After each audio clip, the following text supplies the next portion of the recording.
Good morning. कक्षा 7 हिंदी पाठ 2 दादी माँ।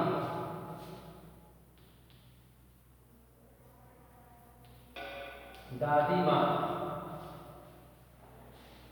लेखिका दादी माँ क्या होती हैं प्रस्तुत पाठ में नहीं बताया गया है। देखिए क्या होता है। दादी माँ कमजोरी ही है अपनी पर सच तो यह है कि जरा भी कठिनाई पड़ते ही बीसों गर्मी बरसात और बसंत देखने के बाद भी मेरा मन सदा नहीं तो प्रायः अनमना सा हो जाता है। मेरे शुभचिंतक मित्र मुँह पर मुझे प्रसन्न करने के लिए आने वाली छुट्टियों की सूचना देते हैं और पीठ पीछे मुझे कमजोर और जरा सी प्रतिकूलता के घबराने वाला कहकर मेरा मजाक उड़ाते हैं। सोचता हूँ अच्छा अब कभी उन बातों को न सोचूंगी। ठीक है, जाने दो, सोचने से होता ही क्या है। अब कभी उन बातों को न सोचूंगा। ठीक है, जाने दो, सोचने पर बस मेरी आंखों के सामने शरद की शीत किरणों के समान स्वच्छ शीतल किसी की धुंधली छाया नाच रही थी। किसी की धुंधली छाया मेरे सामने नाच रही थी। मुझे लगता है कि जैसे क्वार के दिन आ गए हैं। क्वार का दिन आप लोग देखे होंगे कि क्वार में क्या होता है, झाग भरे होते हैं, जलाशय भरा होता है, उसमें लोग नहाते हैं, नहाने के बाद आते हैं। आगे देखिए, मेरे बचपन में चारों ओर पानी हिलोरे ले रहा था। दूर के सिवान में बहकर आए हुए मोथा और साई की अधजली घासें, घेऊर और वन प्याज की जड़ें और तथा नाना प्रकार की बरसाती घासों के बीच सूरज की गर्मी के खौलते हुए पानी में सड़कर एक विचित्र सी गंध छोड़ जाते हैं। आप लोग देखते हैं जब घास सड़ता है तो एक विचित्र सा बास आता है, बदबू आती है।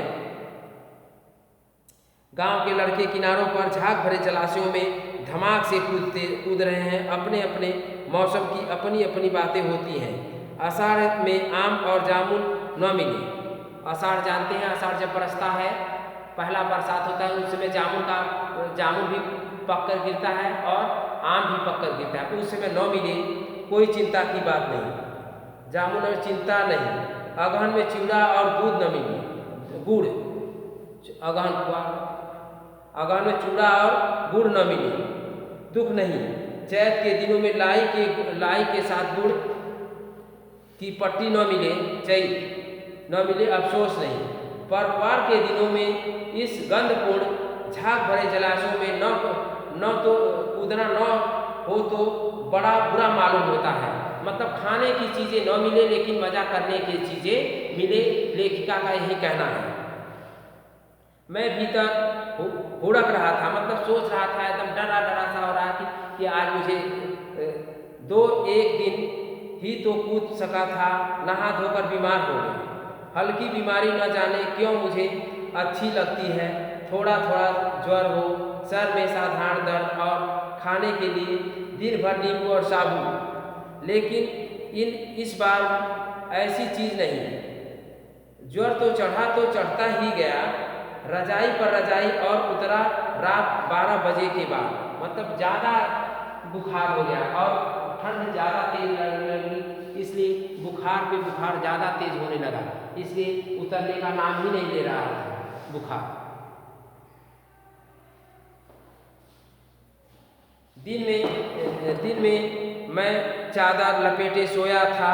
दादी माँ आई, शायद नहाकर आई थी। उसी झाग भरे जल में पतले दुबले स्नेह सने शरीर पर सफ़ेद किनारीहीन धोती, सन से सफ़ेद बालों के सिरों पर सद्य टपके हुए जल की शीतलता आते ही उन्होंने सर और पेट छुआ। आंचल की गांठ खोल किसी अदृश्य शक्तिशाली के चबूतरे की मिट्टी मुंह में डाली, माथे पर लगाई। दिन रात चारपाई के पास बैठी रहती, कभी पंखा झलती, कभी जलते हुए हाथ पैर को कपड़े से सहलाती, सर पर दालचीनी का लेप लगाती और 20 बार छू छू कर ज्वर का अनुमान करती। हांडी में पानी आया कि नहीं, उसे पीपल की छाल से छौंका कि नहीं, खिचड़ी में मूंग की दाल एकदम मिल तो गई, कोई बीमार के घर में सीधे बाहर से आकर तो नहीं चला गया, आदि लाखों प्रश्न पूछ कर घर वालों को परेशान करती रहती थी। दादी माँ की गवई गांव की 50 किस्म की दवाएं के नाम याद थे। गांव में दवा जो लोग करते हैं ना, जैसे टाइफाइड मलेरिया हो गया तो क्या करते हैं, गर्म पानी लौंग के साथ देते हैं। उसके बाद क्या करते हैं, ये तुलसी का पत्ता लौंग और इसका परजाता का पत्ता उसमें डालकर खौलाकर वो देते हैं लोग कि मियादी बुखार ये छूट जाता है इससे। लोग गांव में तो ऐसे ही तरह तरह के पेट दर्द होता है तो काला मिर्च लोग खाते हैं, गुड़ के साथ खा लेते हैं, या पुराना सिरका खा लेते हैं। ऐसी तमाम तरह की दवाइयाँ होती हैं, आप लोग भी जानते हैं, आप लोग के घर वाले भी लोग जानते होंगे। इसलिए ऐसे ही गांव की ये मतलब कि इस पाठ में ये लेखिका इतनी चीज़ों को जानती है। उसके पास पहुंचती ही कभी भी कहाँ वहाँ की वही काम, हाथ छूना, माथा छूना, पेट छूना, फिर भूत से लेकर मलेरिया, सरसाम, निमोनिया तक का अनुमान विश्वास के साथ सुनाती। महामारी और विसूचिका के दिनों में रोज सवेरे उठकर स्नान के बाद लौंग और गुड़ मिश्रित जलधार, गुग्गल और धूप सफाई कोई इससे सीख ले। दवा में देर होती, मिश्री या शरत खत्म हो जाता, चादर या गिलास नहीं बदले गए जाते तो वैसे पागल हो जाती। बुखार तो मुझे अब भी आता है, नौकर पानी दे जाता है। मेष महाराज अपने मन में पकाकर खिचड़ी या साबुत, डॉक्टर साहब आकर नाड़ी देख जाते हैं और पुनैन मिक्सचर की शीशी की तिताई से डर से बुखार भाग ही जाता है।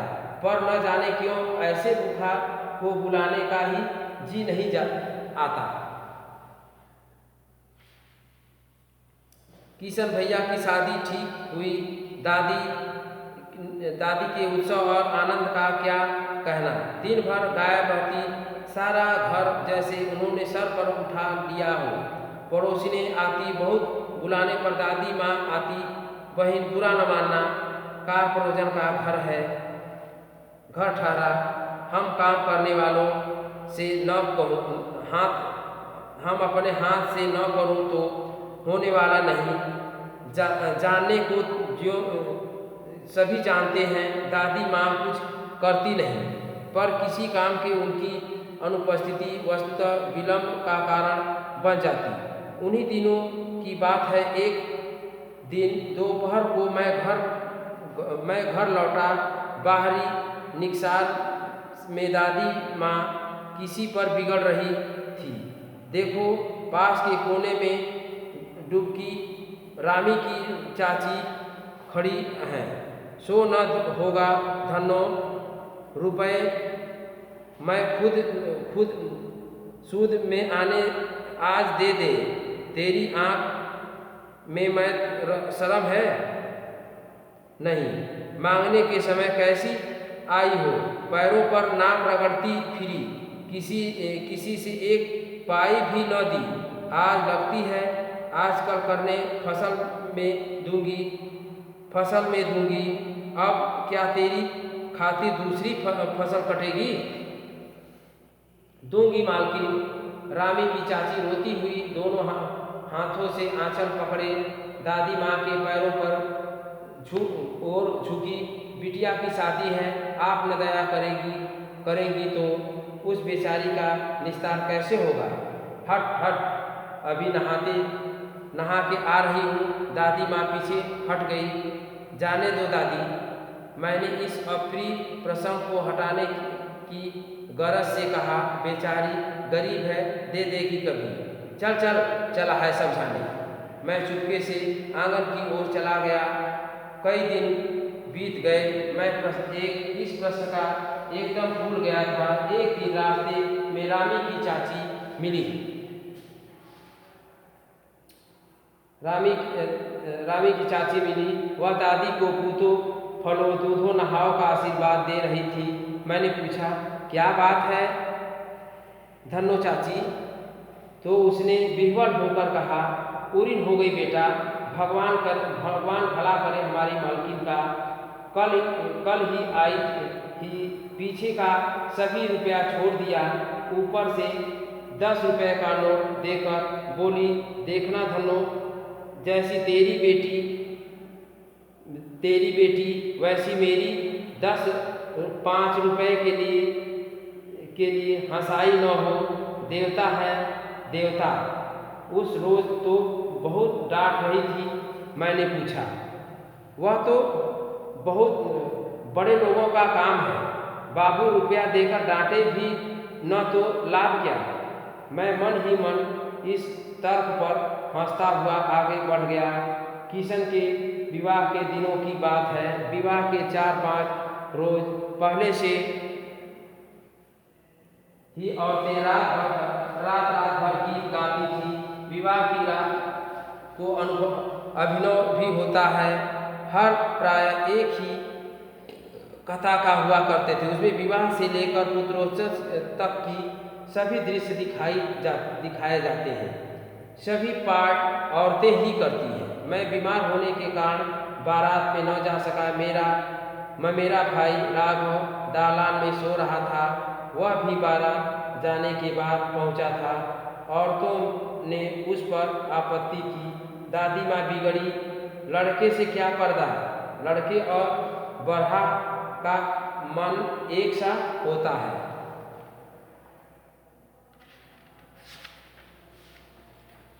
Thank you. शेष भाग नेक्स्ट डे।